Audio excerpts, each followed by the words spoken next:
Selamat malam semuanya. Perkenalkan, nama saya Yuda Agustian. Di sini saya akan membahas materi kelas 6 SD, yaitu tentang pelajaran IPS yang berjudul Bentuk Perjuangan Bangsa Indonesia dalam Mempertahankan dan Mempersiapkan Kemerdekaan. Pada pokok pembahasan kali ini yang akan kita bahas ada 3. Yang pertama, tujuan negara sekutu datang ke Indonesia. Yang kedua, bentuk perjuangan bangsa Indonesia dalam mencapai kemerdekaan. Dan yang ketiga, masalah yang terjadi pada masa mempersiapkan kemerdekaan. Tujuan negara sekutu datang ke Indonesia yang pertama itu kedatangan bangsa Portugis pada tahun 1509 sampai 1594. Bangsa Portugis adalah bangsa Eropa pertama kali mencapai daerah Kepulauan Nusantara. Bangsa Portugis datang ke Indonesia dipimpin oleh Afonso de Albuquerque pada tahun 1511.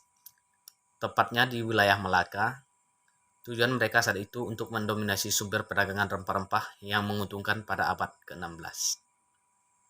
Kemudian yang kedua itu kedatangan bangsa Spanyol pada tahun 1521 sampai 1529. Kedatangan bangsa Spanyol di bawah pimpinan Sebastian den Cano diterima baik oleh Sultan Tidore yang bermusuhan dengan Portugis. Spanyol termasuk negara yang mengusung paham kolonialisme untuk menguasai daerah dan mendapatkan sumber daya alam. Negara Spanyol datang ke Indonesia dengan tujuan mewujudkan 3G. Yang pertama, gold, yaitu mencari emas dan mencari kekayaan. Yang kedua yaitu glory, yaitu mencari keharuman nama, kejayaan, dan kekuasaan. Dan yang ketiga, gospel, yaitu tugas suci menyebarkan agama Katolik. Yang ketiga, kedatangan bangsa Belanda pada tahun 1602 sampai 1942. Belanda datang pertama kali ke Indonesia pada tahun 1596 di bawah pimpinan Cornelis de Houtman dan berhasil mendarat di Pelabuhan Banten. Namun kedatangan Belanda diusir penduduk pesisir Banten karena mereka bersikap kasar dan sombong. Belanda datang ke Indonesia dipimpin oleh Jacob van Beek pada tahun 1598. Adapun tujuan bangsa Belanda datang ke Indonesia yaitu mencari kekayaan, memonopoli perdagangan, dan mencari daerah jajahan. Yang keempat, kedatangan bangsa Prancis pada tahun 1806 sampai 1811. Prancis menjadi negara yang pernah menjajah Indonesia ketika VOC Belanda mengalami krisis. Hal ini membuat Prancis sempat menguasai Nusantara. Raja Prancis Louis Napoleon pun menunjuk Marsekal Willem de Andelst menjadi gubernur jenderal Hindia Belanda pada tahun 1808. Adapun tujuan bangsa Prancis yaitu ingin menguasai Indonesia ialah Prancis ingin menguasai kekayaan alam Indonesia, terutama rempah-rempah, karena pada zaman itu harga rempah-rempah lebih mahal daripada emas. Yang kelima, kedatangan bangsa Inggris pada tahun 1811 sampai 1816. Kedatangan pemerintah Inggris di Indonesia pertama kali dilakukan oleh Francis Drake dan Thomas Cavendish pada tahun 1579. Bangsa Inggris menjajah bangsa Indonesia kurang lebih 5 tahun lamanya. Adapun tujuan dari mereka menjajah negara Indonesia tersebut yaitu untuk mencari rempah-rempah, dan pada saat itu Inggris dapat membawa rempah-rempah dari daerah Ternate ke Inggris melalui Samudra Hindia. Yang keenam, kedatangan bangsa Jepang pada tahun 1942 sampai 1945. Awal kedatangan Jepang ke Indonesia berawal dari keinginan mereka untuk mendirikan Persemakmuran Asia Timur Raya. Tujuan utama Jepang menyerang Indonesia adalah untuk yang pertama, menaklukkan wilayah yang kaya sumber daya alam yang penting seperti minyak dan karet. Kemudian yang kedua, Jepang ingin menguasai Indonesia sebagai pasar untuk produk Jepang. Yang ketiga, memperoleh tenaga kerja untuk membantu upaya Jepang Dan penjajahan Jepang berakhir setelah Hiroshima dan Nagasaki dibom oleh tentara sekutu pada Perang Dunia Kedua. Setelah mengalami kekalahan dari sekutu Jepang, kemudian membentuk BPUPKI yang diketuai oleh Dr. Radziman Widyoningrat. Kemudian kita masuk ke pembahasan yang kedua, yaitu bentuk perjuangan dan perlawanan bangsa Indonesia dalam mencapai kemerdekaan. Pertempuran rakyat Indonesia. Pertempuran itu tidak bisa dihindari karena itu adalah bentuk suatu perjuangan bangsa Indonesia dalam mempertahankan dan mencapai kemerdekaannya. Yang pertama ada pertempuran Ambarawa.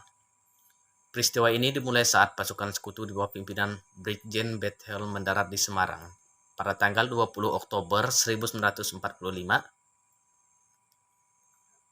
Pasukan sekutu yang sedang menuju Magelang membuat kerusuhan. Hal ini membuat masyarakat Magelang memboikot dan menyerang sekutu. Pasukan sekutu terpaksa mundur ke daerah Magelang dan meneror rakyat lokal. Pengejaran dan pengepungan dilakukan oleh pasukan Tentara Keamanan Rakyat atau TKR di bawah pimpinan Kolonel Sudirman. Berkobarlah pertempuran selama 4 hari,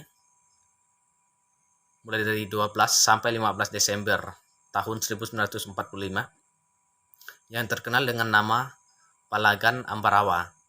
Pertempuran diakhiri dengan kemenangan TKR pada tanggal 15 Desember 1945. Tanggal tersebut kemudian ditetapkan sebagai tanggal jadinya Hari Juang Kartika TNI Angkatan Darat. Yang kedua, pertempuran Surabaya. Pada tanggal 25 Oktober 1945, sekutu di bawah komando Brigjen AWS Malabay tiba di Surabaya pada tanggal 28 Oktober 1945. Terjadi pertempuran antara rakyat Surabaya melawan sekutu yang menewaskan Brigjen AWS Malabay. Hal tersebut membuat sekutu murka dan meminta rakyat bersenjata menyerahkan diri pada tanggal 9 November 1945 sebelum pukul 18.00. Jika ultimatum tidak dipenuhi, sekutu akan menyerang Surabaya pada tanggal 10 November 1945. Namun rakyat Surabaya tidak mengindahkan ultimatum atau permintaan mereka tersebut. Bung Tomo justru berhasil membakar semangat para rakyat Surabaya dalam melakukan perlawanan terhadap sekutu. Oleh karena itu terjadilah pertempuran berdarah pada tanggal 10 November 1945. Tanggal tersebut akhirnya ditetapkan menjadi Hari Pahlawan. Kemudian ketiga, pertempuran Bandung Lautan Api. Awal peristiwa Bandung Lautan Api dimulai ketika pada tanggal 13 Oktober 1945, pasukan sekutu diboncengi oleh Nica tiba di kota Bandung. Pasukan sekutu mulai menduduki kota Bandung dengan alasan melucuti dan menawan tentara Jepang pada 27 November 1945. Mereka pun mengeluarkan ultimatum kepada para pejuang agar mereka meninggalkan area Bandung Utara. Namun para pejuang menolak, dan baru setelah pemerintah pusat Jakarta turun tangan, Tentara Republik Indonesia atau TRI bersedia mengosongkan Bandung. Sebelum meninggalkan Bandung pada tanggal 23 sampai 24 Maret tahun 1946, para pejuang menyerbu pos-pos sekutu dan membumi hanguskan kota Bandung. Peristiwa ini dikenal dengan peristiwa Bandung Lautan Api. Yang keempat, pertempuran Medan Area. Tanggal 9 Oktober 1945, tentara sekutu yang diboncengi oleh Nica mendarat di Medan dan dipimpin oleh T.E.D. Kelly. Sebelumnya Nica telah mendarat pasukan di bawah pimpinan Watersling.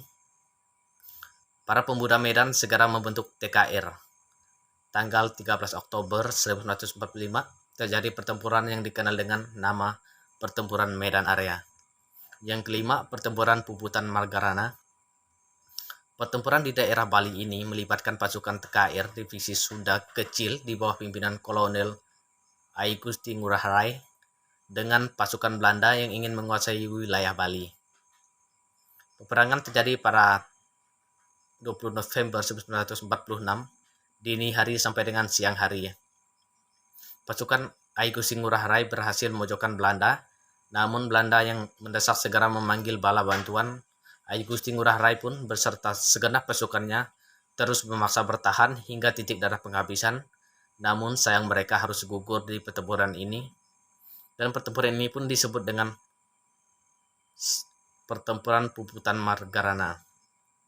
Kemudian materi terakhir yaitu masalah yang terjadi pada masa mempersiapkan kemerdekaan ini atau kemerdekaan Indonesia, yaitu peristiwa Rengas Dengklok.